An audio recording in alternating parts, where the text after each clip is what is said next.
Welcome to B&C Car Reviews channel. 2023 Aston Martin DBX 707 vs 2022 Porsche Cayenne Turbo GT. From the December 2022 issue of Car and Driver. Once it was established that high-performance SUVs were not an oxymoron, there was only one direction to go: up. More speed, quicker acceleration, greater grip, more tenacious braking, and, most of all, higher prices. At Porsche, the progression of high-test versions with more horsepower and compound badge extensions has led to the 2022 Cayenne Turbo GT, a veritable sport utility weapon capable of amazing things on the track, up to and including the vaunted Nürburgring. Other high-end carmakers have joined in, even Ferrari with its upcoming Purosangue. Aston Martin entered the fray a couple of years ago with its DBX. We'd surmise, however, that the beastly 2023 DBX 707 was in the model plan from the outset. These Cayenne and DBX models make an excellent pairing, and not just because our samples were painted focus group white to prevent color bias from creeping in.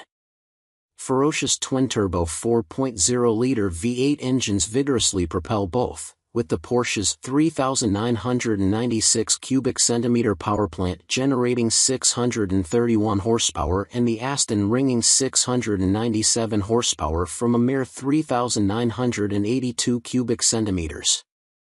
Beyond that, both vehicles have all-wheel drive and ride-on-air springs augmented with electronically controlled dampers and active anti-roll bars. Both feature high-stance terrain modes of dubious relevance, and they also command sky-high prices. The lightly optioned Porsche in our test goes for $189,090, while the glitzier Aston Martin commands $290,086. Second place, Aston Martin DBX.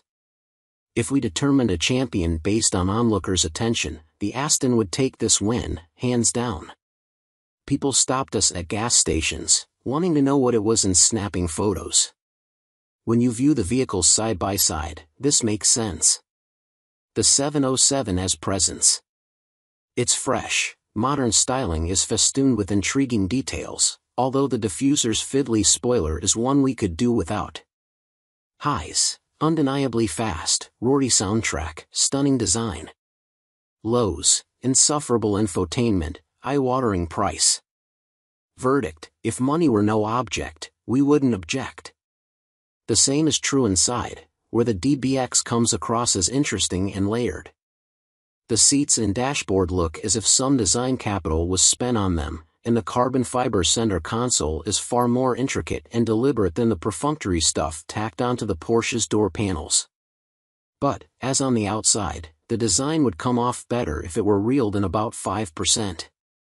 If we determined a champion based on onlookers' attention, the Aston would take this win, hands down. People stopped us at gas stations, wanting to know what it was and snapping photos. When you view the vehicles side by side, this makes sense. The 707 has presence. Its fresh, modern styling is festooned with intriguing details, although the diffuser's fiddly spoiler is one we could do without. Highs: undeniably fast, roary soundtrack, stunning design. Lows: insufferable infotainment, eye-watering price. Verdict: if money were no object, we wouldn't object. The same is true inside, where the DBX comes across as interesting and layered. The seats and dashboard look as if some design capital was spent on them, and the carbon fiber center console is far more intricate and deliberate than the perfunctory stuff tacked onto the Porsche's door panels. But, as on the outside, the design would come off better if it were reeled in about 5%. The Aston is a steady and calm interstate cruiser, with a smooth ride and a steering system that imparts a clairvoyant sense of straight ahead through its nicely contoured wheel. But we did miss a head-up display in this driving scenario, and over time the attractive seats prove to be less comfortable than they appear, with obtuse side bolster and lumbar controls we never came to grips with. But the biggest gaffe has to be the infuriating infotainment system, which is controlled only by a touchpad or a half-hidden knob that is utterly inaccessible if you actually use the cup holders. perhaps Aston should move them ahead of the controller and add a bona fide touchscreen to give the driver choices. What's more, phone mirroring requires a cable, even though the center console's handy open basement contains a wireless charging pad. Meanwhile, those seated in the rear will be happy as clams back there. Space is abundant, and climate control vents are mounted in the center console as well as attractively set into the door pillars. At the end of the day, the biggest thing holding the Aston back is its near $300,000 price tag. If you're able to scoff at that sentence, well, don't let us stop you from making a purchase. First place, Porsche Cayenne. Compared with the Aston, our white Porsche's rounded-off styling suggests a used bar of soap, with a grille opening that looks like a hockey player's wide grin with dentures out. Tellingly, an influencer snapping pictures of our DBX framed the Cayenne out of his shots. But the Turbo GT has got it where it counts, making it a superior sleeper. Despite having 66 horsepower less, the Porsche bolts out of the gate harder, reaching 60 miles per hour in a mere 2.9 seconds and maintaining that 0.2 second advantage through 100 miles per hour and across the line at the quarter mile in 11.2 seconds at 120 miles per hour. The more powerful Aston starts to outrun it after that, but it's a close-run thing in a speed realm that has zero daily relevance.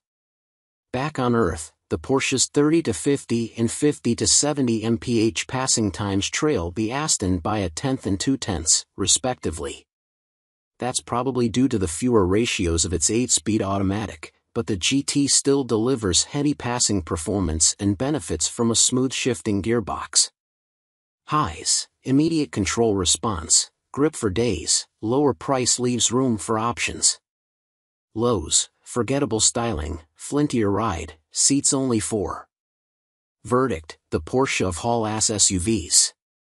In the mountains, the Turbo GT's standard rear-wheel steering and active roll control team up to make quick work of tight hairpins, flowing Essies, and long sweepers alike.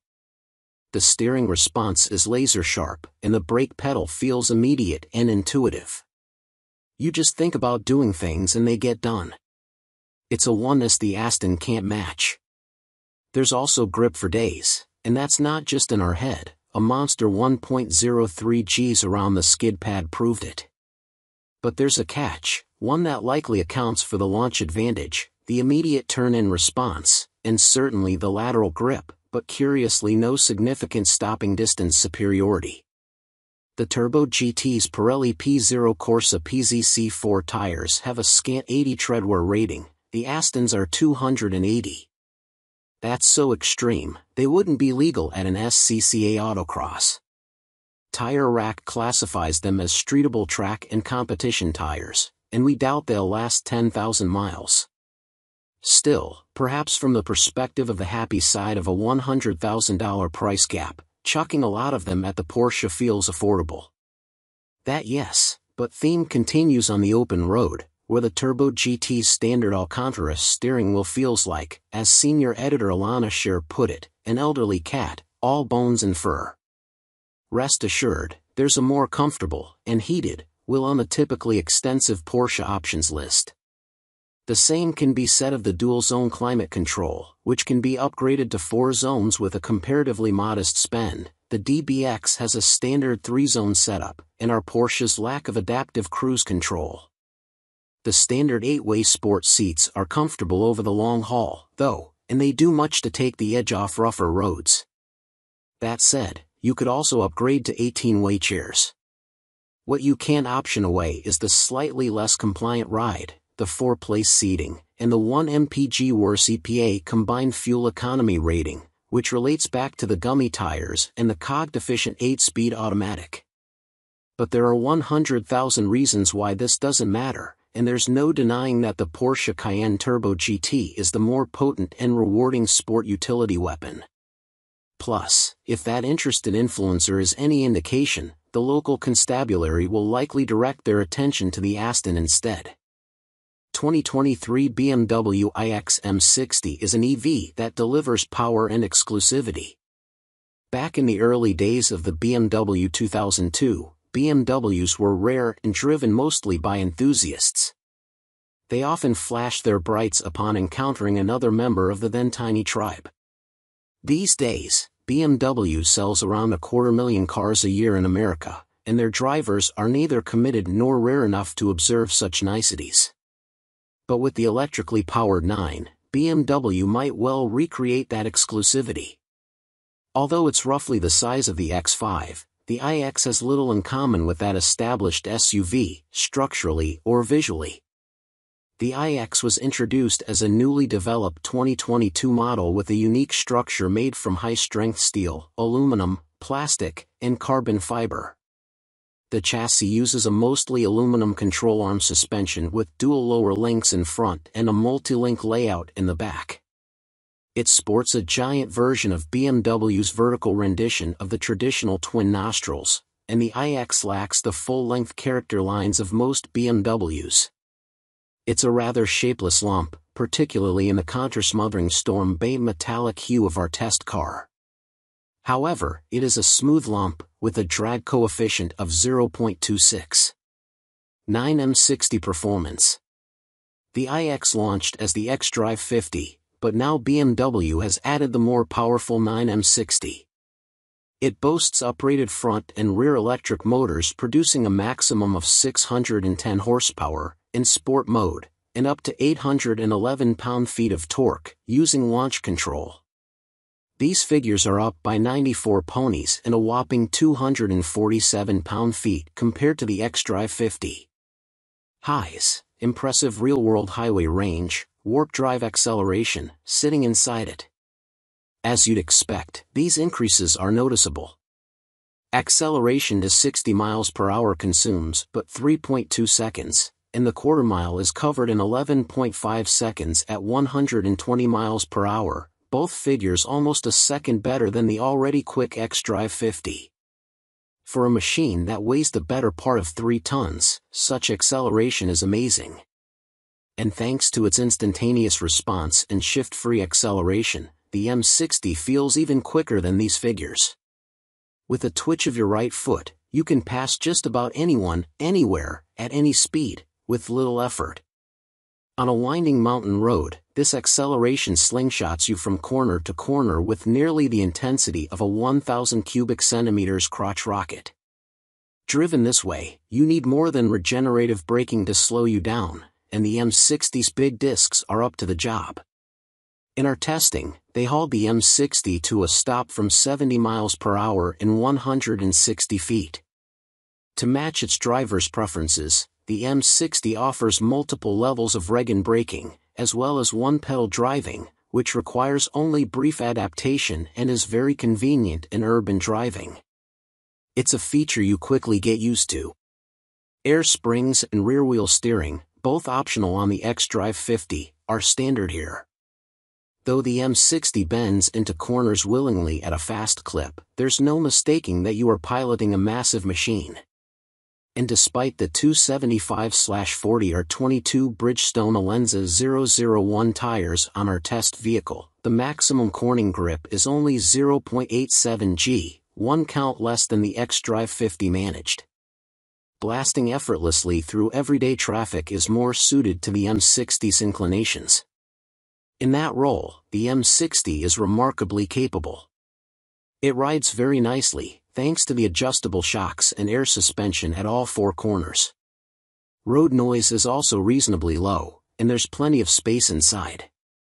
In fact, despite being a couple of inches lower than an X5, the M60 has more passenger room, front and rear, and greater luggage space as well.